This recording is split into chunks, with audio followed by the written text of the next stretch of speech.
Ini masa kriminal, masa pencurian, bukan masa tetangga-tetanggaan.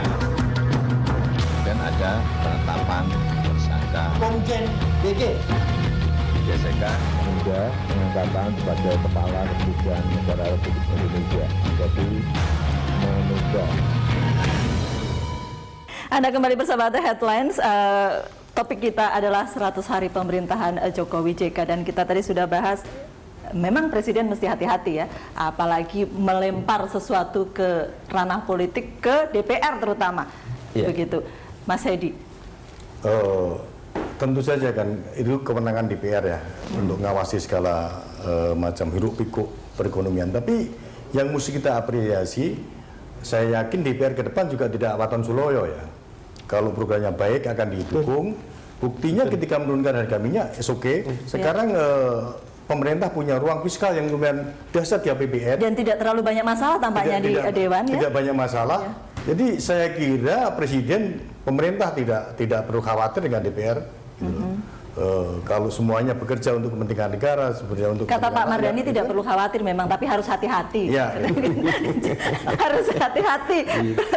Antara khawatir, hati-hati, dan takut tuh bedanya masih tipis kulit bawang. Oh gitu ya Pak ya. Sebetulnya babnya sederhana. Ini masalah common sense gitu ya. Jadi Pak Jokowi betul-betul harus, tadi Mas Hedi mengatakan untuk APBN kami apresiasi sekali ya. Ruang fiskal tinggi, ini sebenarnya udah tinggal take off gitu ya. Tapi ini kan baru ujian pertama. Nanti akan ada banyak lagi kasus-kasus di mana quote and unquote kredibilitas, independen, kepemimpinan Pak Jokowi akan ditentukan. Kami di DPR pasti akan mengawasi, karena memang fungsi dari DPR adalah bagaimana memastikan seluruh koridor konstitusi dan undang-undang jalan, tidak boleh ada satupun. Gitu. Tanpa ujian memang tidak akan naik kelas ya Bang Don? Ya, makanya tanpa ujian tidak akan naik kelas. Tapi yang saya yakin terlalu naif kalau orang mengatakan Jokowi tidak punya way out dalam kasus ini gitu.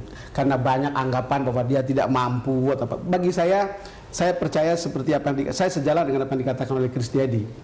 Yaitu sebetulnya mengurai benang di dalam tepung, dan menurut saya menarik benang dari tepung. Tinggal waktu untuk membuat ya akan ada yang setengah kecewa, tapi juga akan ada yang setengah senang dengan penyelesaian akhir gitu ya. Tapi kalau kita lihat kasusnya seperti ini, way out-nya Pak Presiden? Saya agak beda ini. Penetapan tim pencari fakta yang 7 orang itu. 9 orang. Tadinya 7 menjadi 9. Itu di pasar negatif.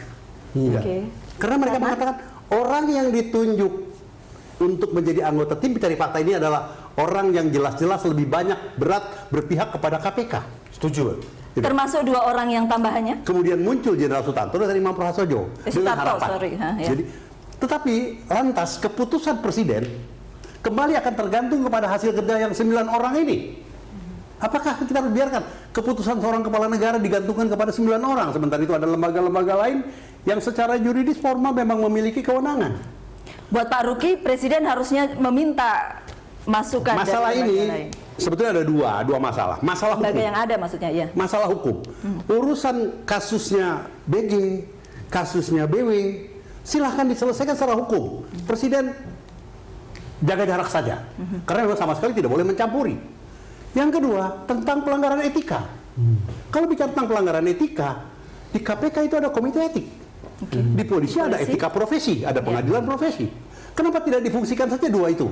Bacaannya Pak Ruki kan ceritanya adalah bahwa ya itu tadi kredibilitas internal yang dianggap kurang. Lalu kemudian itu kan seperti jeruk makan jeruk.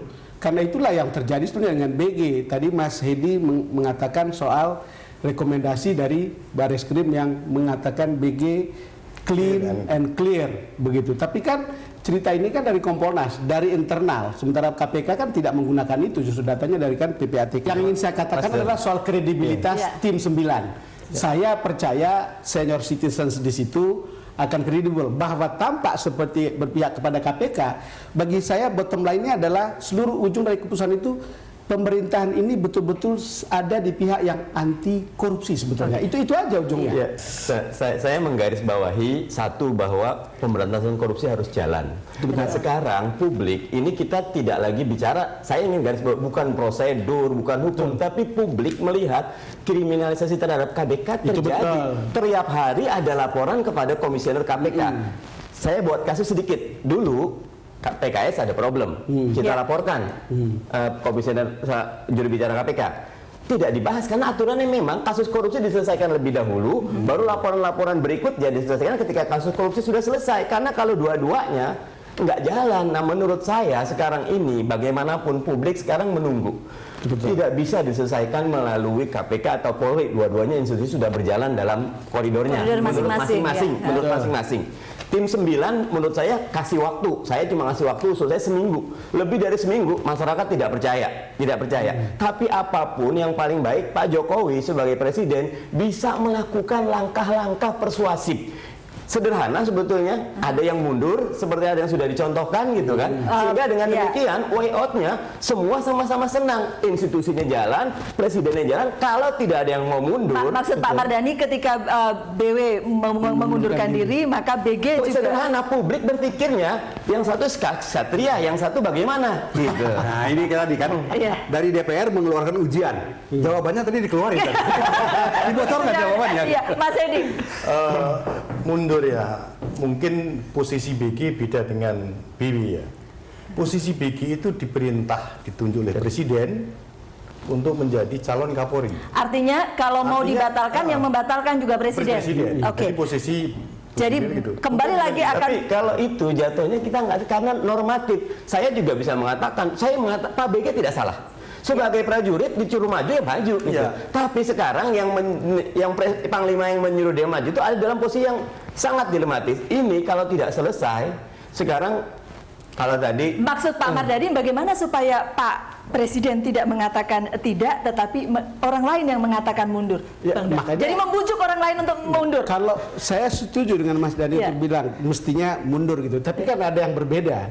Kalau kata Mas Hedi tadi dengan BW agak berbeda.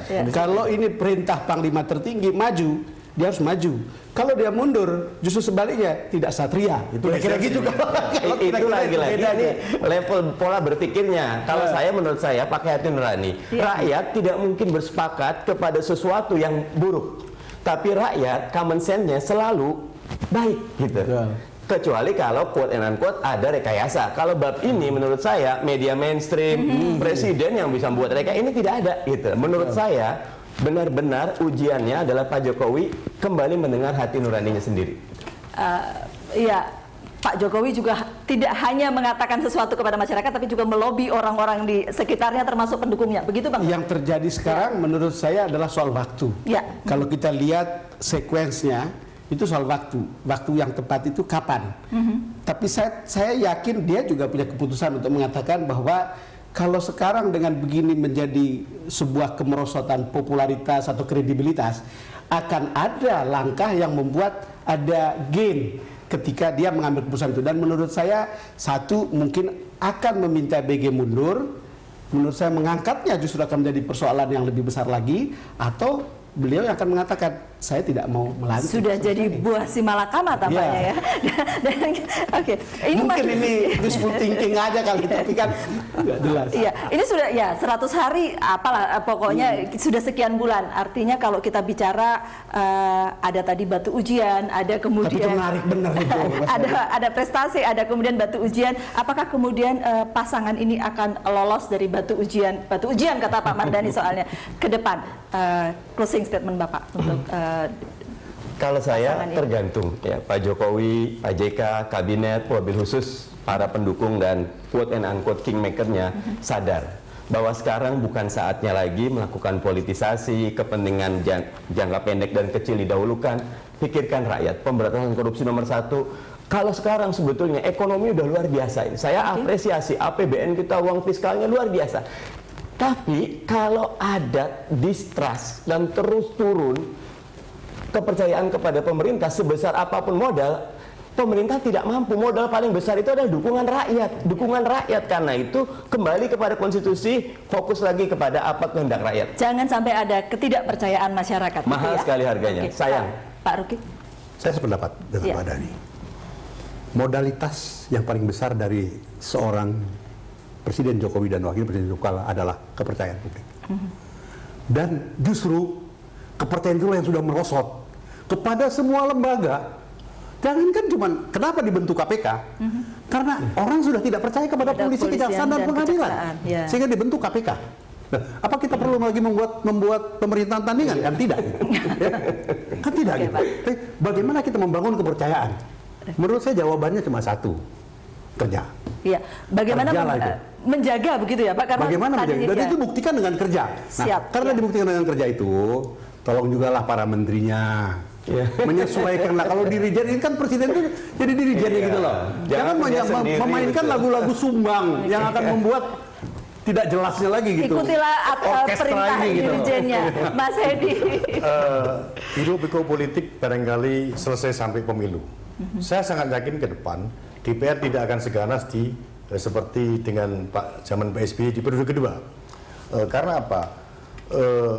Program-program yang dijalankan jelas, tegas itu, real, tidak dalam angan-angan, real. Ini, stepnya jelas sekali. Sehingga DPR juga tidak punya cukup peluru untuk menembak presiden itu. Iya, Bang Don.